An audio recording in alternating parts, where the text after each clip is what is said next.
آپ کو اصل بات یہ ہے کہ جب عشق نہ ہو تو ابو جہل پر یہ قرآن بھی اثر نہیں کرتا، ابو لہب پر یہ قرآن بھی اثر نہیں کرتا.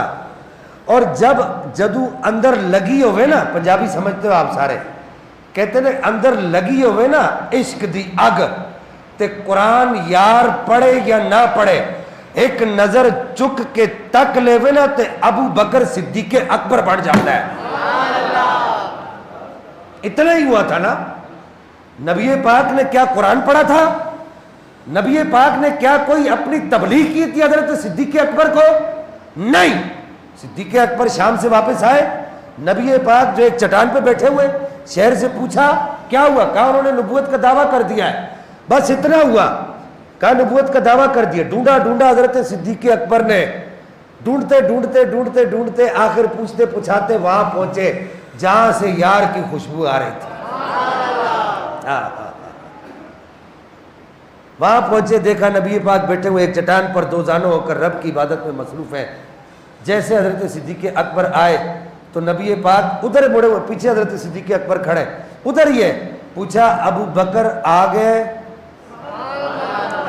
بڑا ڈھیلا بول رہے سبحان اللہ.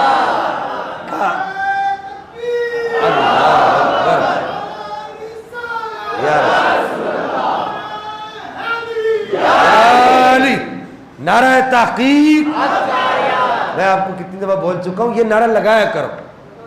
اب میں آپ کو جو بات یہاں کرتا ہوں تو وہ نہیں کرتا، وقت نہیں ہے. ادھر نبی پاک کا رخ انور ادھر ہی ہے اور حضرت صدیق اکبر ادھر پیچھے آ کے ہاتھ باندھ کر کھڑے ہو گئے. ابھی اس سے پہلے نبی پاک نے اعلان نبوت نہیں فرمایا تھا. اتنا ہی ہوا نا، اینک عشق کی ہونی چاہیے، سماعت عشق کی ہونی چاہیے، دل میں عشق کی تڑپ ہونے چاہیے، جگر میں عشق کا بننے والا خون ہونا چاہیے. پھیپڑوں میں جو سانس بنتی ہے نا، اس سانس کے اندر عشق کی تڑپ اور لگن ہونی چاہیے. اور مشام جان کے اندر سر سے لے کے پاؤں تک بندہ عشق میں تر ہو تو پھر نبی قرآن پڑھے یا نہ پڑھے بندہ جان دینے کے لیے تیار ہو جاتا ہے. کہا میرا سونا آ گیا، عرض کی بندہ نواز آ گیا ہوں. حضرت صدیق اکبر نے عرض کیا، کہا یا صاحبی، حدیث کے الفاظ سنو، یا صاحبی، او میرے سونے ہائے بڑا ڈھیلا بولے سبحان اللہ. کاش آپ کو عربی آتی تو آپ اس لفظ کی چس لیتے. یا صاحبی، یا صاحبی، یا صاحبی. ابھی صرف یہ آیت نازل ہوئی تھی قرآن مجید کی سورہ اقرا. اس کا نمبر نزول کے اعتبار سے 92 ہے، ترتیب کے اعتبار سے 92 اور نزول کے اعتبار سے 1 ہے. یہ پہلی آیت نازل ہوئی تھی، اقرا بسم ربک الذی خلق، خلق الانسان من علق، اقرا وربک الاکرم الذی علم بالقلم. یہ آیت نازل. نبی پاک نے یہ بھی نہیں پڑھی، بس اتنا کہا یا صاحبی، او میرا سونا، او میرا محبوب، او میرا دلبر، او میرا جانی، او میری آنکھوں کی ٹھنڈک، او میرے دل کا قرار. ابو بکر تو آ گیا؟ کہا ہاں بندہ نواز آ گیا ہوں. اب حضرت صدیق اکبر پیچھے ہی کھڑے تو کہا کہ یا رسول اللہ، مکے والے کہتے ہیں یا محمد، مکے والے کہتے، بلکہ آپ نے یا محمد نہیں کہا، آپ نے کہا یا صاحبی. آپ نے بھی یہی کہا، او میری آنکھوں کی ٹھنڈک، او میرے دل کا قرار، یا صاحبی، یا صاحبی.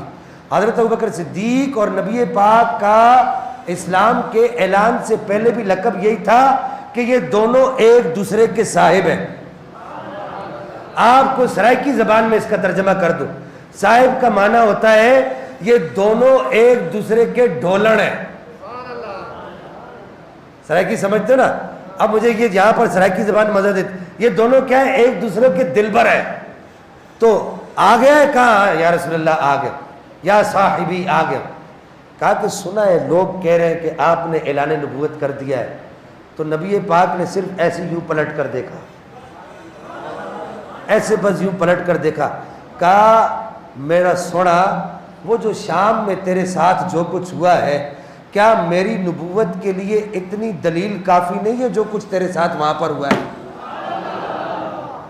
بس اتنا، کوئی قرآن نہیں پڑھا نبی پاک، کوئی حدیث نہیں سنائی، بس اتنا کہا۔ وہ شام کا واقعہ میں آپ کو اکثر سناتا رہتا ہوں، آپ کو ایک راہب ملا، اس نے آپ کی کچھ نشانیاں دیکھی اور کہا کہ ان قریب عرب میں ایک نبی مبعوث ہونے والا ہے، وہ اعلان نبوت کرے گا، تو سب سے پہلے اس پر ایمان لائے گا اور تو سب سے پہلا اس کا خلیفہ بنے گا۔ تو نبی پاک نے وہ ساری باتیں دہرا دی اور ایسے دیکھ کر کہا کہ وہ جو باتیں اس نے کی ہیں میری نبوت کی دلیل کے لیے، کیا وہ باتیں کافی نہیں ہیں؟ نبی بیٹھے مکے میں ہوئے باتیں شام کی بتا رہے ہیں۔ اللہ اکبر! کوئی قرآن نہیں پڑھا، کوئی حدیث نہیں پڑھی۔ جو بات میں عرض کر رہا تھا، وجہ کیا تھی؟ عشق ادھر اندر تھا۔ میں نے کہا مولوی صاحب عشق نہ ہونا تو پھر بخاری شریف تو دور کی بات ہے، پھر اللہ کی کتاب بھی اثر نہیں کرتی، اللہ کی قسم نہیں کرتی، اس کتاب کی قسم اٹھا کر کہہ رہا ہوں نہیں کرتی۔ اگر عشق ادھر اندر ہونا تو یار کی ایک جھلک بھی بندے کو